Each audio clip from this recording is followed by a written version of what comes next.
De ce mercredi 30 octobre 2024. Alors vous aurez des analyses, commentaires de nos deux invités qui sont avec nous ce matin, Sertseka et Joseph Kongolo. Avec eux, nous allons analyser l'actualité du jour en République démocratique du Congo. Nous rendons tout d'abord à l'Assemblée nationale. La plénière d'hier a constaté des dépassements budgétaires alarmants après le rapport de la commission ECOFIN. Alors, la Chambre basse du Parlement a décidé de mettre en place une commission d'enquête pour établir individuellement les responsabilités. Analyse de commentaires, vous les aurez avec nos invités. Puis, cette révélation du député national Elisir Tamboué, le mandat passé, nous avons eu à siéger avec une dame, Amani Justine, pendant 6 mois en tant que députée nationale. Elle a réussi à escroquer la plupart des collègues, c'est-à-dire qu'il n'y a pas seulement les Israël, Laure Bongo. Il y a une autre révélation, nous allons en parler. Nous allons revenir également sur la question de la révision constitutionnelle et puis, autre sujet, les mesures prises notamment pour lutter contre les embouteillages, aussi le contrôle des prix des denrées alimentaires de première nécessité sur les différents marchés de la capitale lancés par les ministres de l'économie. Est-ce que ces mesures sont fortes?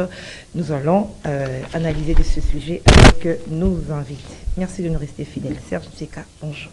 Bonjour Madame Gisèle, bonjour aux co-débatteurs, bonjour à ceux qui suivent cette émission ce matin. Joseph Kongolo, bonjour, bienvenue. Bonjour Madame, bonjour à Serge, bonjour à tous ceux qui nous suivent. Bonjour aussi à tous les députés qui sont en pleine session. Je salue tout le monde. Voilà, nous saluons aussi les députés, hein, parce que là, nous parlons en ces moments, alors c'est par rapport à la plénière d'hier. Oui, mais Madame, moi je voulais en liminaire dire, si nous sommes dans un environnement où le débat politique est en train de prendre le dessus. L'environnement est survolté, la question de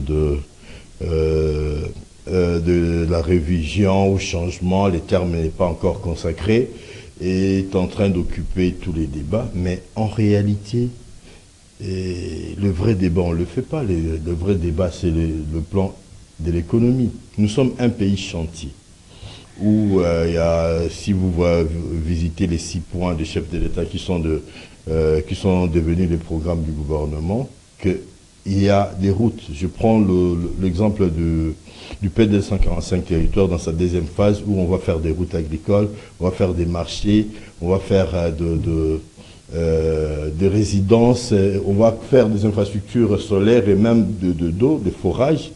C'est plus d'1 milliard. Et là aussi, on parle des détournements. Hein. Non, le projet a été exécuté à 6, quelques %. Avant, non, c'est... Selon ce que nous avons appris. Ça reste à vérifier. J'ai été à la séance d'échange des restitutions qu'avait organisé Guilhem Niembo, VPM, ministre au plan, qui a convié les députés concernés par ces zones. Non, le projet accuse un peu de retard. Parce que quand on construit à Kassangoulou et à Bolobo, c'est pas la même chose, c'est pas la même réalité. Ceux de Kassangoulou peut s'approvisionner ici à Kinshasa, mais à Bolobo, on achète les sacs de ciment où, à combien? C'est-à-dire, ce sont des choses... Il nous manque un peu d'objectivité. Par exemple, dans ce genre de projet, nous avons besoin que des Congolais puissent prendre des marchés, créer des entreprises. La promesse du chef de l'État de faire des millionnaires, ça passera par là, parce qu'il y a des milliards qui vont aller entre les mains des étrangers et le peu d'opérateurs économiques congolais. On avait Kansebou, on avait le Sakivana, on avait Dokolo. Aujourd'hui, on a qui? Je ne parle pas des politiciens qui font des millions dans la politique, mais on a à peine les Kamikachama, on a des gens, et en plus qui sont tapés dessus, qui sont accusés nuit et jour.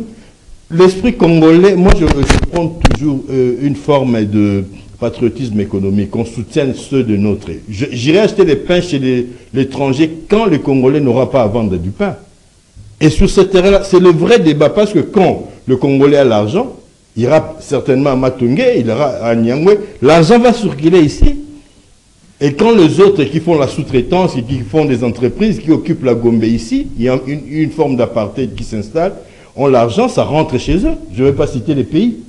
Et on ne ressent pas. Même si on peut parler qu'il y a une embellie économique ici, mais on ne le ressent pas parce que tout l'argent va ailleurs. Encourageons-nous, créons des vocations, créons des chefs d'entreprise, de manière à ce qu'on puisse capter un peu, parce qu'il y a une manne. Moi, j'ai découvert ça dans cette séance-là. Il y a beaucoup d'argent. On est en train de terminer la phase des écoles, des centres de santé et des bureaux administratifs qui exécutaient presque à 60%, pas 20%. Et on a mis 10 millions dans chaque territoire, pour chaque territoire. Il y a des territoires, des entreprises qui ont connu des soucis.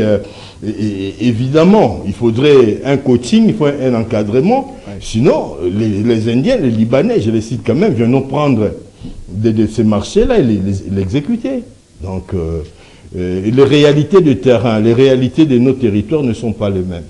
Ne sont pas les mêmes. Pour aller, je ne sais pas, à Ingende, il faut beaucoup plus de pirogues. Et pour acheter un sac de ciment, il faut peut-être aller à Brazzaville, je ne sais pas. Donc, on ne peut pas avancer à un même rythme, à un même niveau, impossible. Nous allons prochainement tabler sur ces dossiers. Je suis prêt à venir apporter la modeste contribution à ce débat. Alors, on revient sur notre sujet du jour. C'est que c'est d'hier à l'Assemblée nationale, Joseph Kongolo. La plénière a constaté des dépassements budgétaires alarmants après les rapports de la commission ECOFIN sur le projet de loi de reddition des comptes, notamment des dépenses d'urgence excessives. Parallèlement, des dettes non certifiées sont remboursées, tandis que des programmes sociaux éprouvent des difficultés. Je cite Zekadi Kamere, on se demande si le gouvernement n'a pas contredit les priorités établies par le président de la République, privilégiant le confort de certains individus plutôt que l'intérêt général en payant des dettes. Comment est-ce que vous commentez ce qui a été dit hier à l'Assemblée nationale? D'abord, la responsabilité est partagée avec le Parlement. C'est vrai. Hein? Ça fait partie de son rôle. Vous donnez une loi financière à un gouvernement, vous avez les instruments de pression sur ce gouvernement, et vous constatez après, dans la loi de reddition, qu'il y a eu des dépassements, que vous n'avez pas su contrôler, vous n'avez sanctionné personne, vous n'avez pas fait. Donc, d'abord et principalement, la responsabilité est, à un certain niveau, entre la main du Parlement lui-même. Vous ne pouvez pas réfléchir autrement. Ils ont tous les instruments, et de contrôle et de pression sur le gouvernement. Même la sanction sur le gouvernement. Alors, il ne faut pas venir constater 2 ans plus tard ou une année plus tard et commencer à fustiger le Parlement. Qu'est-ce que le Parlement a fustigé le gouvernement? Qu'est-ce que le Parlement a fait? C'est eux qui donnent une loi financière au gouvernement. Et c'est eux qui contrôlent l'exécution de cette loi. Voyez-vous? L'exercice se termine, vous constatez une année plus tard. Non, je ne suis pas d'accord. Je ne suis pas d'accord. Là, je dis d'abord que la responsabilité est d'abord une autorité législative, de l'instance législative, avant d'être, n'est-ce pas, la responsabilité de l'exécutif. Ça, c'est un. Deuxièmement, je salue ce constat, tardif soit-il, parce qu'on a toujours constaté une sorte de théâtrisation. La loi de reddition des comptes, c'est chaque année qu'il y a une loi de reddition des comptes pour l'année budgétaire antérieure. Pourquoi ils n'ont jamais pénétré la chose, relevé les grandes options comme ils l'ont fait cette fois-ci, et qui doivent sanctionner les auteurs, parce qu'ils vont dégager les responsabilités individuelles. Ça, c'est important. Donc, il faut révolutionner la manière de travailler au niveau de l'instrument du pouvoir législatif. Ça c'est très important. Deuxième élément.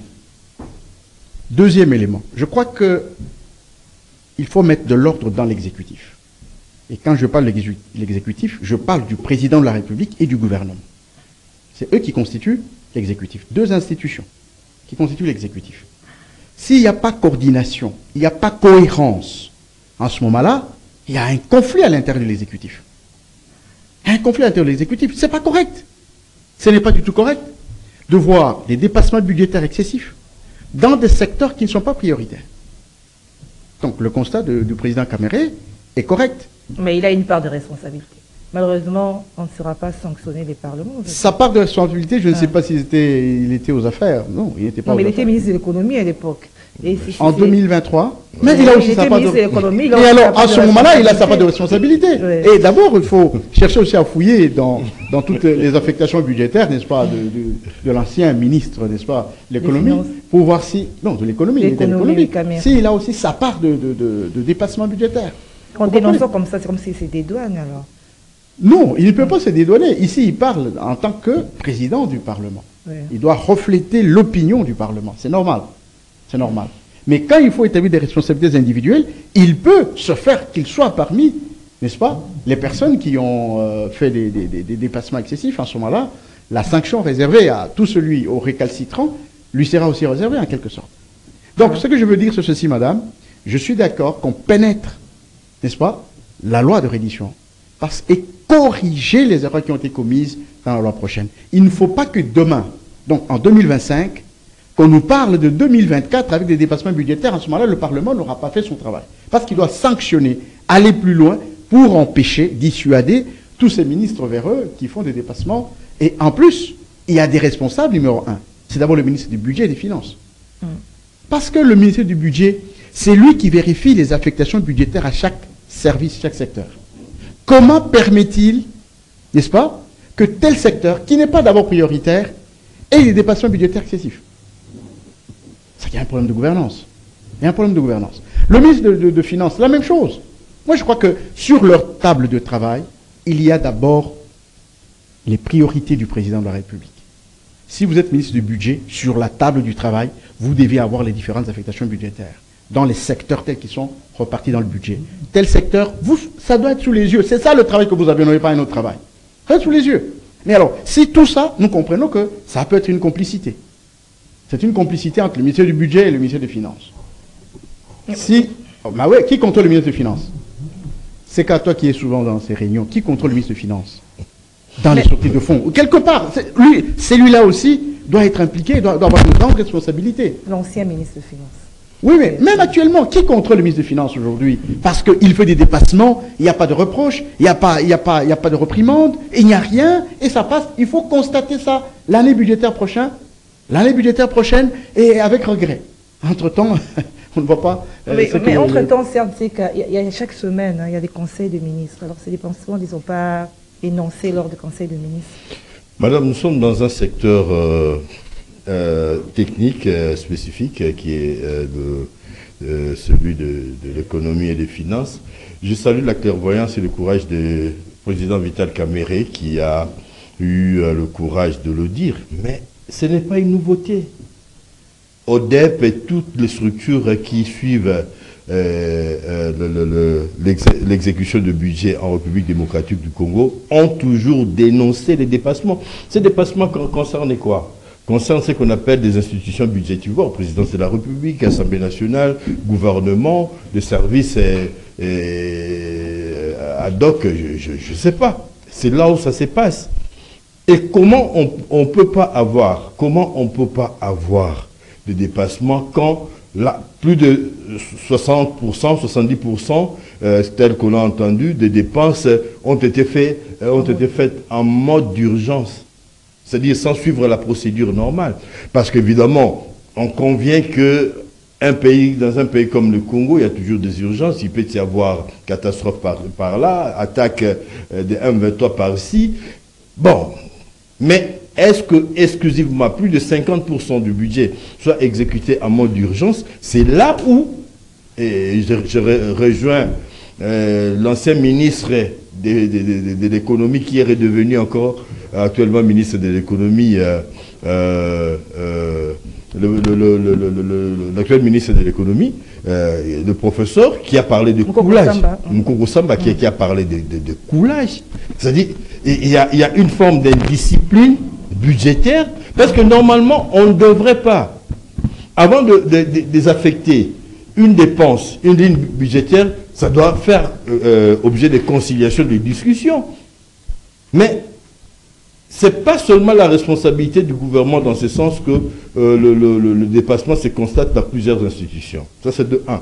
Mais il y a aussi le principe de séparation du pouvoir. Vous savez qu'ici, nous sommes tel service, nous avons notre ligne budgétaire que nous allons exécuter. Il y a, Joseph Kongolo l'a dit, la Cour des comptes qui revient en dernière instance pour constater comment on a exécuté les budgets, la manière dont on a exécuté les budgets.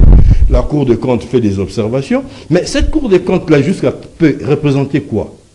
L'ombre d'elle-même, dominée par l'IGF, dominée par tous les autres services de contrôle. L'Assemblée nationale, qui a le pouvoir de contrôle, le plus grand contrôle, ne le fait pas, ne l'exerce pas, qui contrôle le ministre des Finances? Mais c'est l'Assemblée nationale qui contrôle les gouvernements, qui est le chef du gouvernement, qui donne la non-objection, si on peut dire, la NO, au gouvernement pour tel ou tel autre programme. Si l'Assemblée accepte le programme, c'est-à-dire que le gouvernement est autorisé à exécuter des dépenses dans le sens du budget.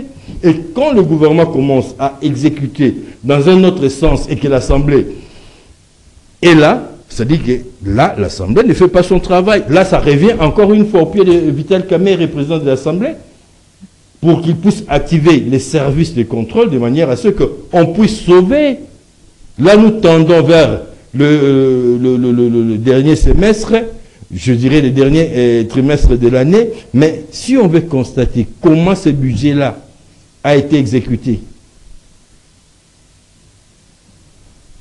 quand les autres manquent de tout, il y a des ministres qui disent même ne pas recevoir de fonctionnement, mais alors que il y en a qui se la coulent douce, qui n'ont jamais connu de disette. Alors, cette répartition, alors que le budget qui est une loi, madame, c'est une loi établit que tel a droit à ceci, tel autre a droit à ceci. Donc c'est une indiscipline qui concerne le gouvernement, mais pas seulement, qui concerne notamment le Parlement, qui ne fait pas son travail, qui ne fait pas le suivi, et qui, cette indiscipline, fait souffrir les entités décentralisées, les provinces et tous les restes, qui ne reçoivent pas, alors que c'est inscrit dans le budget, les provinces ont droit à ceci.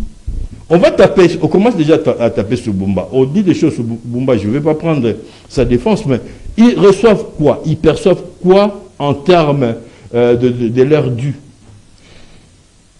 Qu'est-ce qui arrive? Qu'est-ce qui est prévu? Qu'est-ce qui arrive? Déjà, on a parlé des retenues à la source et qui n'a jamais été exécuté même une fois. Mais c'est que le gouvernement doit aux provinces. Est-ce que ça arrive vraiment? Et là, ça démontre qu'il y a une indiscipline dans l'exécution du budget et que la Cour de compte devra se saisir de ces faits-là pour ressortir des responsabilités et faire en sorte que les gens commencent à avoir peur aussi en ce qui concerne l'argent de l'État. Alors, on donne raison à ceux qui estiment qu'il faut réviser la loi de finances publiques. À chaque fois qu'un ministre veut recourir aux dépenses extra-budgétaires, aux dépassements... Changer pour mettre quoi? Plutôt exécuter d'abord ce qui existe, madame. Nous avons des lois extraordinaires. Et quand vous lisez certaines lois du Congo, vous dites que les intelligences se sont exprimées ici. Et des savants qui ont parlé, des savants qui ont écrit. Notre problème, c'est exécuter. Je parle d'indiscipline. Comme des enfants récalcitrants à l'école, il y a aussi des enfants, des gaillards récalcitrants à tous les autres niveaux de prise de pouvoir qui, au gré des intérêts, peut-être des urgences, des raisons d'État. Là, on ne peut pas tout mettre ensemble. De raisons d'État, on peut être amené à prendre de telles décisions, mais à plus de 60% du gouvernement, du budget de l'État, alors là, ça devient notre problème. Voilà, Félix Chamala nous rejoint dans ce plateau des kiosques. Félix, bonjour. Vous entrez directement dans le sujet. Nous parlons des dépassements budgétaires constatés par la Commission économico-financière. Oui, des constats et faits. Et après, la suite. Comment est-ce que vous voyez la suite de cette dénonciation? Merci d'abord pour l'invitation. Vous savez, j'étais en train de suivre religieusement mon aîné Serge. Il a tout à fait détaillé ce qui est essentiel. Vous savez que nous sommes dans un pays où, surtout, nos institutions croient que c'est eux qui devraient dépenser, c'est eux qui devraient se faire de luxe, c'est eux qui devraient au moins être au top de tous. C'est pour cela que nous sommes en train de passer dans des moments où on parle de dépassement budgétaire. Pourquoi? Parce que nous ne sommes pas disciplinés en matière de finances. Il y a des gens qui vous font dépenses parce qu'il occupe une fonction, parce qu'il est de telle obédience, je dois les faire et il n'y aura rien. Et toutes ces choses, ça plonge le pays dans des difficultés. Pas de difficultés pour l'instant, mais avec l'avenir, même aujourd'hui, nous sommes en train de le voir. Ce que je dis tout simplement est que on devrait au moins regarder vraiment très loin sur ce qui concerne surtout quand il y a des fois, ce n'est pas la première fois qu'on parle de dépassement budgétaire. Vous savez, nous avons certains de ministres qui, jusqu'à aujourd'hui, qui n'ont pas composé de leur cabinet, mais deux fois, on parle dans ce ministère-là de dépassement, ils ont dépassé, ils ont trop dépensé. Mais c'est ce que nous nous posons un peu de questions. Aujourd'hui, nous sommes dans un pays où un ministre, quand il arrive dans un ministère, il se tape le luxe de renouveler tout, le meuble. Pour lui, il s'est dit, bon, moi, je ne peux pas être comme celui qui était là, je devrais être au-dessus de tout. Alors, c'est ce qui est en train de créer des problèmes. Et ces genres de choses, ça crée des problèmes à cette misérable population. Ça ne va pas au moins toucher, que ce soit les institutions qui aujourd'hui sont budgétivores, qui beaucoup d'argent passe par là. Ça va toucher le petit peuple. Et qu'est-ce que le petit peuple va faire? C'est pour cela qu'il faut revoir certaines de choses. Parce que vous avez posé la question, est-ce qu'il faut modifier ou quoi que ce soit? Je dis pas du tout, parce que dans ce pays, nous avons un problème d'application de lois qui existent déjà. Pourquoi? Parce qu'il n'y a pas de suivi.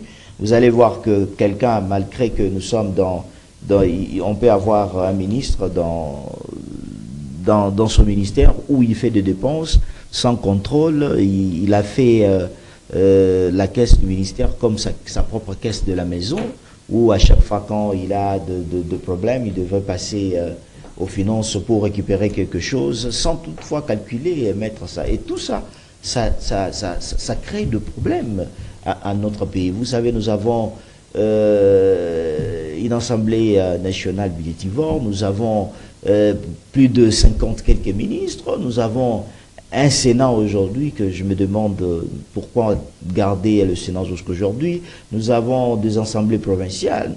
Nous avons plus de choses où l'argent de l'État, notre argent de la population, la population congolaise contribue à chaque instant, chaque moment, qui partent dans des poches de gens. Et ces gens n'arrivent pas à gérer bien cet argent. Alors la commission d'enquête annoncée, est-ce qu'on peut encore croire à des enquêtes? Est-ce que on peut espérer établir vraiment les responsabilités, des sanctions par rapport à cela comme annoncé à l'Assemblée? Bon, je pense qu'aujourd'hui, avec la commission d'enquête, c'est mieux, mais pour quelle fin? C'est ça la question. Parce qu'aujourd'hui, je vois que l'Assemblée nationale a laissé son travail, parce que l'Assemblée nationale, entre autres, c'est aussi avoir l'œil sur le gouvernement. Mais aujourd'hui, j'ai compris qu'on a laissé à un monsieur, Jules Aligeti, qui aujourd'hui est devenu plus que même l'Assemblée nationale, qui contrôle de gauche à droite, qui dénonce. Mais aujourd'hui, au niveau de l'Assemblée nationale, il y a certaines de choses qui se passent où nous ne voyons pas de contrôle parlementaire, où ils ont pris le contrôle parlementaire par de billets verts, ou pour contrôler. S'il y a déjà des billets verts qui tombent, on ne peut pas y aller là-bas parce que à Sololi déjà, parce qu'à Sololi déjà. Vous voyez un peu, c'est ce que nous sommes avec nos députés aujourd'hui. Et à la fin, qu'est-ce qu'on attend? On n'attend rien. C'est pour cela que je dis, avec cette commission d'enquête, on espère que ça puisse aller jusqu'à la fin. Mais nous ne voulons pas, parce qu'on connaît comment ça se passe, nous ne voulons pas qu'à la fin, qu'on puisse nous donner de phrases kilométriques pour juste distraire la population congolaise, que non, on a fait un travail, on a trouvé ça. Mais nous voulons qu'un travail puisse se faire. S'il y a à dénoncer, s'il y a à dire, sanctionner, il faut sanctionner, mais pas au moins privilégier le billet vert. Alors, établir les responsabilités, Joseph, comme vous l'avez dit tout à l'heure. Alors, si vous venez sur les responsabilités, il y a le ministre des Finances, l'ancien, qui va revenir, hein, Nicolas Kazadi. Et lorsqu'on sait qu'il a été loué par le chef de l'État, il ne faut pas jeter en pâture. Vous voyez, ça contredit tout ça. Non, là, c'est déclaration politique. La loi a son langage. Oui, ça, c'est la déclaration d'un politique. La loi a son langage à lui. Parce que vous ne pouvez pas appliquer une même loi avec deux situations différentes. Mais ce que je veux dire, c'est ceci, madame. C'est-à-dire quoi? Je n'ai pas compris une déclaration. J'ai dit ça, c'est une déclaration d'un politique. C'était une déclaration. Ça n'a rien à voir avec les faits. Mais bien sûr, si on doit initier une action de justice contre lui, cette parole du chef de l'État, qu'est-ce qu'elle va faire devant la justice, devant la machine de la justice? Elle ne va rien faire. C'est quand même des chefs. Mais c'est ce que je t'ai dit. Le chef attend, écoute madame, le chef attend quand il sera condamné, il peut le libérer par grâce présidentielle. Et là, il va changer. Voilà le pouvoir du président de la République. Tu ne peux pas influencer la marche de la justice. Tu ne peux pas influencer. C'est ce que la loi dit. C'est ça la loi constitutionnelle, celle que dont nous parlons tout le temps ici. C'est ça. Le président a parlé. C'est lui qui a parlé. Mais la justice n'a pas parlé. La justice a un autre langage que celui-là. OK? C'est comme ça. Mais je voudrais dire aussi que la responsabilité est aussi sur la société civile. C'est ça une société de responsabilité. C'est quand tout le monde doit contrôler tout le monde. La société civile est là pour ça. On appelle ça une organisation d'intérêt. Ça veut dire qu'elle doit contrôler le gouvernement aussi. Mais Serge a évoqué l'ODEP, hein, qui fait aussi ce genre de contrôle. Attention, il y a l'ODEP et l'OGDEP. L'ODEP. L'ODEP, ça fait partie de la société civile. Qui dénonce à tout moment. Hein, ouais. Mais justement, dénoncer c'est bien. Mais est-ce qu'ils ont constitué un réseau pour dénoncer à haute voix? Il dénonce, c'est lui seul qui dénonce. Mais il dénonce pas à haute voix. Il dénonce à très haute voix. À très haute voix. Voilà. Non. Mais ça s'arrête à ce je dis ceci, Serge. Quand on dénonce à très haute voix, eh bien la population descend dans la Synco, les SCC. Je dis ceci, il faut qu'ils arrivent à organiser un réseau. Je suis d'accord. Il faut qu'ils arrivent à organiser un réseau, n'est-ce pas? Et qu'ils sachent mobiliser la population autour de ce qu'ils dénoncent. Quand vous le faites individuellement, vous êtes moins fort. Et ça, c'est l'histoire qui nous le dit. Quand vous êtes seul à dénoncer quelque chose, c'est moins de force que quand vous associez d'autres gens pour dénoncer la même chose. C'est clair. C'est ça, madame. Rappelez-vous au Parlement, quand les gens de l'UDP sont allés en masse, on a changé la loi Sakata. Pendant que... On va marcher. Pardon? Marcher. C'est l'influence. Non. Oui, il n'y a pas que la marche. Même la simple dénonciation. C'était pas que l'UDP, ça. Mais justement. Ok. C'était la population. Ok, c'était la population. Ok, c'était la population. C'est ça la mobilisation. Il faut arriver à cela. C'est ça la société civile. On suppose que la société civile a plus de membres que les partis politiques. Mais Joseph Kongolo, sur la théorie. S'il vous plaît, par exemple, parce que nous sommes là dans les finances, l'ancien ministre, on prend ce cas. Oui. Cette histoire de forage, en tout cas ça fait un grand bruit là, dans les réseaux sociaux. Tout à fait. Mais ça n'a rien changé. Au finish, on a loué, on a vanté ses prouesses. Madame, moi je dis ceci. D'abord, est-ce qu'on a fait des enquêtes proprement dites du début jusqu'à la fin? Quelle est cette surtout qui a mené les enquêtes? Qu'on nous dise, c'est un projet de 340 millions de dollars, je crois 340 millions de dollars. On nous dit que tout le scandale est sorti à 71 millions de dollars. Mais il faut qu'on dise d'abord la vérité. Ça, c'est ce que nous on a appris. Qu'on nous dise d'abord la vérité, qu'on fasse des enquêtes complètes. Et la société civile est là pour le faire. Elle a du personnel qualifié pour le faire. On l'a fait? Non, on ne l'a pas fait. Maintenant, nous sommes en train de consommer l'information de ceux qu'on accuse. C'est ça, madame. La société civile est toujours structurée. Plus la société civile augmente la capacité à contrôler les gérants, plus la société se développe. C'est la société civile. Elle se développe et elle a une opinion dans la population. À ce moment-là, vous comprendrez qu'on va contrebalancer tous ces pouvoirs. Mais comme c'est le seul pouvoir qui nous donne l'information, qui fustige et puis qui rabat le dossier, qui classe le dossier, nous sommes là comme des... Je ne sais quand vous êtes d'accord avec ce que dit... Non, moi je crois que c'est très réducteur de penser que c'est l'action de l'ancien ministre des Finances, des gouvernements, dans le gouvernement il y a le principe de solidarité. Vous-même, vous avez dit chaque semaine, il y a un conseil des ministres, mais dans le conseil des ministres, il y a aussi des pôles. Hein, donc le VPM en charge de l'économie, le VPM en charge socioculturelle, des infrastructures, je crois qu'il y a 4 pôles comme ça qui aiguillonnent l'action du gouvernement. C'est-à-dire que quand le ministre prend la décision d'engager, c'est-à-dire que ça a été préalablement, le dossier a été traité en Conseil des ministres. Arrêtez de penser que le gouvernement c'est l'individualisme, c'est comme l'attribution des ballons d'or, vous attendez Vinicius et Hérodis sort. Non, c'est vraiment quelque chose de coordonné et une action. Mais raison pour laquelle on dit le mal est profond. Le mal est beaucoup plus profond. La société civile, je suis d'accord avec Joseph Kongolo, devait jouer son rôle. Mais de quelle société civile? Société civile proche du pouvoir, société civile proche de l'opposition, même proche des personnalités. Il n'y a pas de neutre. Proche des personnalités. C'est sérieux ici. Quand on cite, citez-moi un nom, Et les gens à la maison vous diront, celui-là est proche d'eux. Mais avec une société civile politisée, qu'est-ce que vous pouvez entendre? Une société civile qui se trouve être la caisse à résonance. Voilà pourquoi on n'y arrive pas. Même si la société civile dénonçait, produisait des rapports extraordinaires, mais ça va être consommé par qui? Vous parlez du cas de propos des chefs de l'État sur l'ancien ministre Nicolas Kazadi. Non, ce que le chef de l'État a dit, c'était vrai.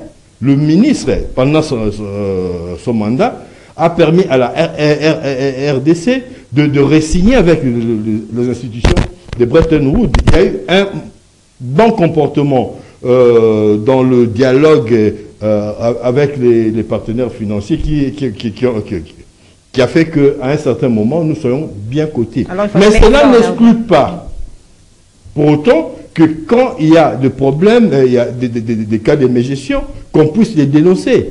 Mais là, encore, il faut faire attention aux procureurs de rue, de Nganda, de Kinshasa et des procureurs près les réseaux sociaux, les gens qui prennent un fait, ils en font toute une montagne.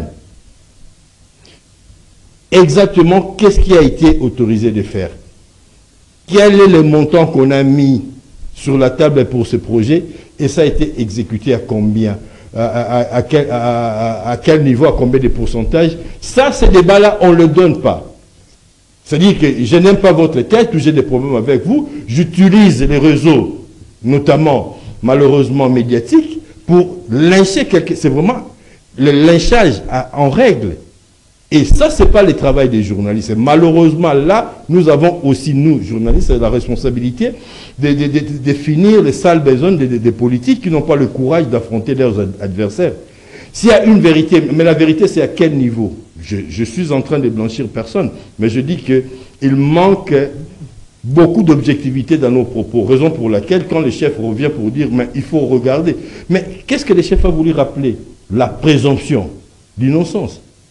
Réclamé par... J'étais étonné d'entendre le premier président de la Cour de cassation ou, je ne sais pas, le procureur entre les deux, à la rentrée judiciaire, réclamer le principe de présomption d'innocence pour les magistrats. Parce que Moutamba. Et là, il a commencé à tirer sur les magistrats, à dire, vous êtes... Et ils se sont sentis aussi justiciables, eux, les personnes qui se croyaient souvent au-dessus de la loi. Ça, à un certain moment, le chef n'a fait que rappeler le principe qu'on ne peut pas juger, traiter quelqu'un de voleur, d'assassin, si un tribunal normalement constitué les jugeait comme tel. Mais regardez nos émissions, nos débats, nos plateaux. Comment on crucifie les gens, comment on foule au pied l'honneur des gens. Il suffit d'être nommé aujourd'hui, vous êtes voleur. Présumé voleur, c'est-à-dire que vous êtes élevé aujourd'hui présumé voleur. Quelqu'un va dire, non, l'argent est sorti là pour le fonctionnement, le ministre l'a pris automatiquement. Mais si c'est pour le fonctionnement, comment les cabinets fonctionnent, comment on imprime les papiers, c'est-à-dire on est descendu un peu bas. On est descendu un peu bas, c'est-à-dire chacun veut justifier son degré de misère par rapport à la stabilité de l'autre. Même celui-là qui paraît stable comme M. Congolo avec sa veste peut cacher aussi sa misère. Oui. Mais il a peut-être la capacité de ne pas l'extérioriser. Ouais, et nous sommes, comme peuple, nous sommes descendus trop bas et nous sommes tous devenus des justiciers. Nous sommes et ça procède même d'un comportement de certains leaders ici qui à un certain moment traitaient tout le monde de voleurs et tout, sans vérifier. Et là, c'est dangereux, c'est grave. Les répercussions, on ne saura pas les gérer. Merci. Alors, nous parlons des mesures, certaines mesures prises, notamment pour les embouteillages. Il y a aussi au ministère de l'économie qui a lancé ses agents pour voir le contrôle des prix des denrées de première nécessité sur les différents marchés de Kinshasa. Félix Chamala, comment est-ce que vous avez perçu ces mesures de certains membres du gouvernement? Bon, je commence d'abord avec sur cette question des embouteillages. Je pense qu'il y a certaines mesures qui sont bonnes, mais il faut avoir deux modalités, comment impliquer ça dans la population. Je prends cette mesure qu'on a eu à transformer d'autres routes de matin jusqu'à 10 heures de sens unique. Je pense qu'il n'y a pas eu une bonne campagne de sensibilisation sur cette question. C'est-à-dire, on se réveille un matin, on s'est dit, on doit prendre telle route, on transforme ça de telle heure à telle heure. Et il n'y a pas eu une campagne de sensibilisation. C'est pour cela, vous avez vu même... Ça a été annoncé la veille. Oui, c'est ce que j'ai dit. C'est pour cela, vous avez vu même hier, il y a eu un accident sur boulevard du 30 juin, où dans un clin d'œil, vous allez voir des policiers qui transforment la route sens unique. Et directement, les gens, quand ils traversent, dans leur tête, ils savent que non, je suis en train de traverser parce qu'il n'y aura pas une voiture qui va passer de ce sens. C'est ce que nous sommes en train de dire quand on prend de mesures, de tels genres de mesures. Il faut d'abord faire une campagne, sensibiliser la population, même pendant 2 semaines ou 3 semaines. Est-ce que le problème avec les Congolais, c'est pas qu'ils aiment plus suivre les réseaux sociaux? Non, pas du tout. Des influenceurs, on le suivre les informations. Est-ce que vous pensez que partout, d'abord, nous avons un problème à Kinshasa du courant? Est-ce que c'est tout le monde qui regarde la télévision? Aujourd'hui, je peux vous dire que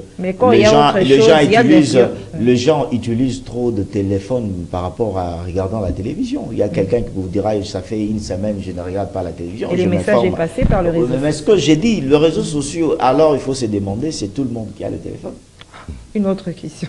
Alors, c'est ça que j'ai dit, quand on prend certaines de mesures, surtout des mesures prioritaires, des mesures qui vont aider la population, il faut d'abord passer par une campagne de sensibilisation. Le problème pour vous, c'est la sensibilisation. Oui, communiquer, qu'on ait une très bonne communication, une grande campagne en sensibilisant la population de telle heure, telle route va se transformer. Même dans d'autres pays, ça se passe comme ça, des gens sont déjà au courant.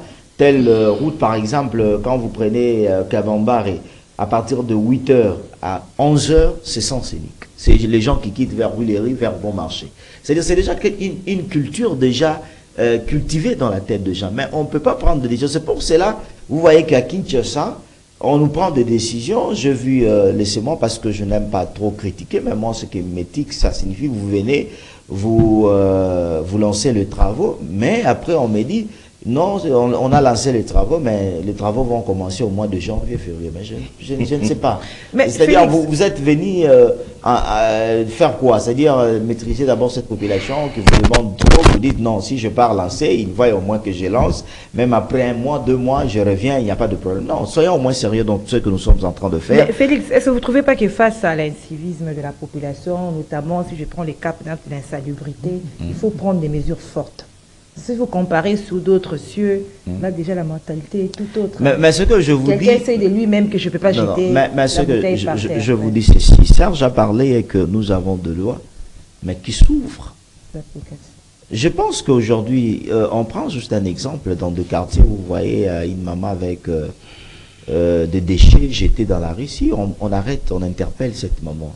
Vous allez voir que c'est juste la police qui est à côté là, qui va dire maman, oh, y a pour boire à l'issouster. Fait ça de 5 000 francs. Et ça devient comme d'habitude.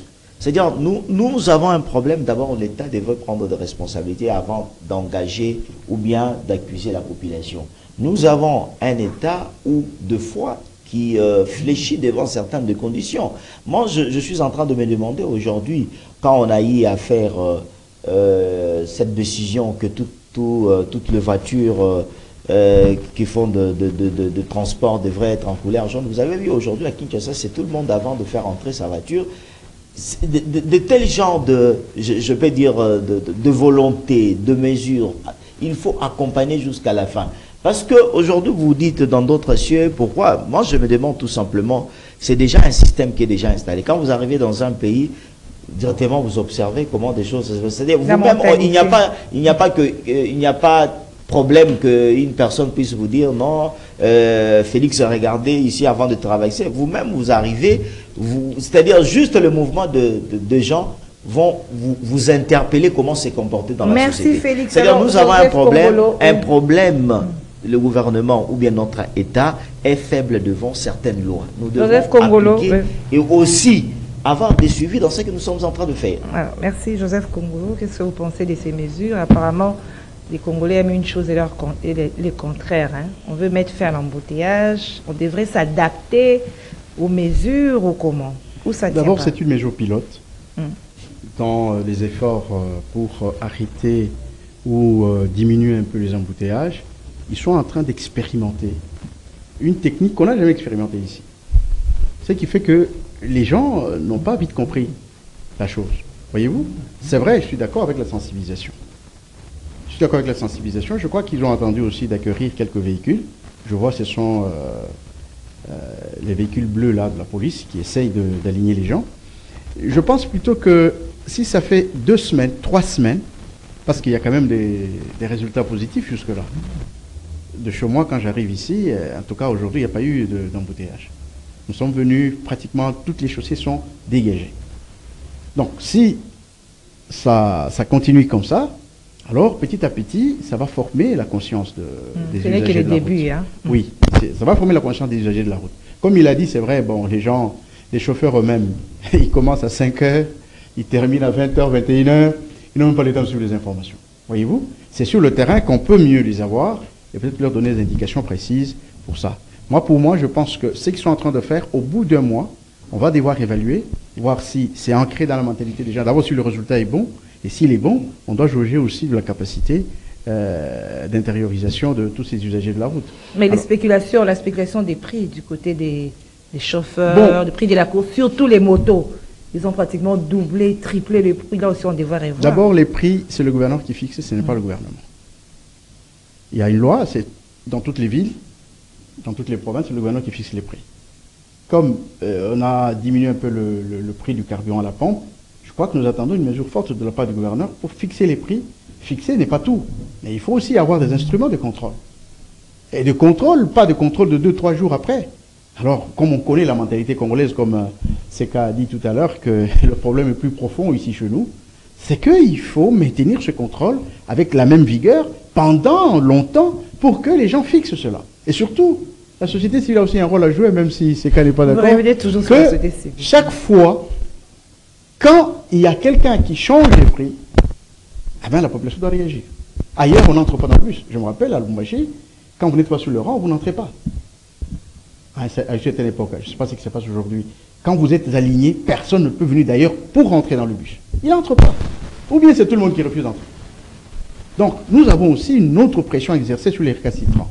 Je crois que c'est cette société-là qu'on doit former aussi, parce que tout le temps, ce ne sera pas le gouvernement qui viendra pour le faire.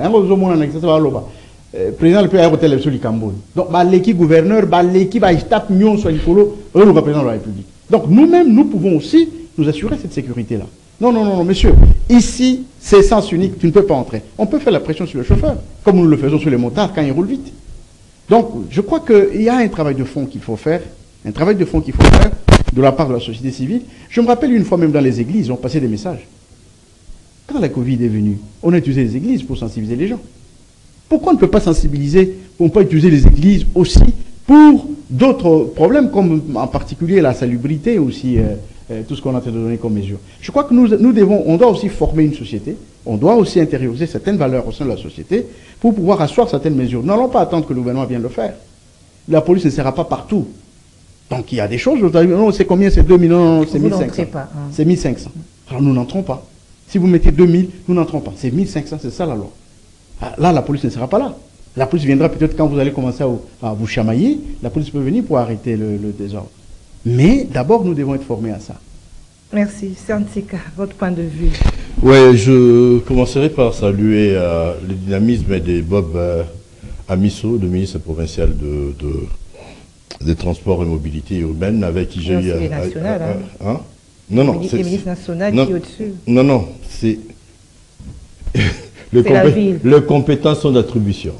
Donc là, c'est la compétence de la ville. Il y a 3 structures à féliciter pour l'instant. Il y a le gouvernement provincial à travers le ministre provincial des Transports. Il y a la CNPR, Commission nationale des préventions routières, et la police qui assure un peu ce service-là qui permet une mobilité. Donc on comprend que le problème n'est pas par rapport au nombre de véhicules. Le problème, c'est par rapport à l'état des routes et à l'indiscipline qui a élu domicile dans nos habitudes. Mais je touche du bois pour que ça dure. Ça va prendre combien de temps? Tous les policiers qu'on a mobilisés là, au moins ils servent à quelque chose, mais ça va durer combien de temps? Et là, je vais demander à ceux qui gèrent les finances publiques, les finances de la ville, qui mettent le moyen dans ces projets. Parce que on ne peut pas exiger des policiers de rester et de tous ces services, et bien entendu, sous le soleil, justement parce qu'ils sont policiers. Il faut un peu d'humanité dans tout ce que nous faisons. Si nous voulons du succès, il faudrait des rations, des petites primes à tous ceux qui sont commis à ces services pour créer une nouvelle mentalité, pour créer les nouvelles habitudes. C'est vrai que Félix l'a dit, il faut amplifier, informer des campagnes, même si Bob Amiso a parlé avec des associations de chauffeurs, des motocyclistes, mais il y a aussi la population qui est aussi usagée de la route. Donc, il faudrait amplifier cela. Que le gouvernement Bumba comprenne au moins un dynamisme se dégage par rapport à son gouvernement qu'on commençait déjà à juger un peu léthargique. Là, on voit un dynamisme, il y a quelque chose de nouveau qui s'expérimente, mais que ça ne se solde pas par un échec. Pour éviter l'échec, il faudrait mettre les moyens. Ce n'est pas de la génération spontanée. Par rapport au prix, oui. Les litres ABC au niveau de la pompe, mais rien n'est... Il y a un contrôle économique qui a été institué par le ministre Mukoko Samba. Mais sur terrain, est-ce que vous ressentez, vous qui allez au marché, que le prix a suivi? Non. C'est-à-dire qu'il y a quelque chose qui ne va pas. Et puis il y a des tentatives d'augmentation parce qu'à un certain moment, il y a des stations qui font la rétention, vous y allez, vous ne pouvez pas vous approvisionner, ça commence comme ça va remonter et on ne profitera pas des retombées de cette baisse-là, alors que c'est vraiment une politique volontariste, un coût exceptionnel marqué par le gouvernement Soumoun à travers son ministre de l'économie. Donc il manque un peu de réactivité à mon avis, il manque un peu de vitesse, de célérité, parce que aussitôt qu'on avait baissé le prix, le gouverneur devait, et le ministre des Transports, des Finances provincial devait actionner le cadre permanent des concertations pour décider de la nouvelle grille tarifaire par rapport au trajet et l'imposer. Parce que l'État ne peut pas être pris au dépourvu. On attend quoi? Depuis que le carburant a baissé à la pompe, ça fait combien de temps? Pourquoi on n'organise pas? Pourquoi on ne baisse pas? Donc, quelque part, il y a un problème. Et les prix dont nous faisons allusion, c'est la spéculation face à ces mesures de lutte contre l'embouteillage.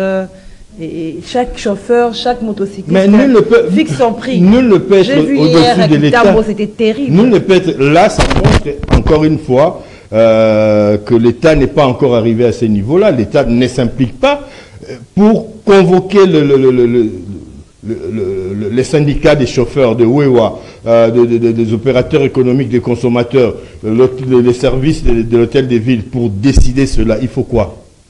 Un billet pour aller à Paris, le faire à Paris? Non, si on ne le fait pas, je me dis quelque part, il y a aussi quelque chose qui ne va pas. Qui a la responsabilité de convoquer pour arranger? C'est la ville de Kinshasa, à travers le ministre provincial des Finances. Pourquoi ça ne se passe pas? Et pourquoi il n'y a personne pour rappeler cette exigence au gouvernement provincial? Donc, on risque de rater des occasions, de bien faire, et puis de gérer à travers des explications, des excuses. Nous avons été débordés. Et puis, on est en train, l'OBD est en train de curer certaines artères, mais on laisse les immondices qui font que la circulation devienne encore beaucoup plus difficile. On n'enlève pas donc tout cela. Il faut un politique global qui intègre tous les aspects de manière à ce qu'on puisse gagner ces paris-là de mobilité dans la ville de Kinshasa. En attendant que le rail n'arrive, on est en train de nous dire qu'il y aura le projet Kinrail, métro Kin, mais sur le passage des rails, les gens continuent à construire et à acheter. Alors on comprend rien. Voilà. Merci Sianteka. Merci à vous. Merci Joseph Kongolo. Merci Félix Chamala. Merci à vous, fidèles téléspectateurs, auditeurs de kiosque. Merci au coach Doudou Montiri, à l'équipe technique.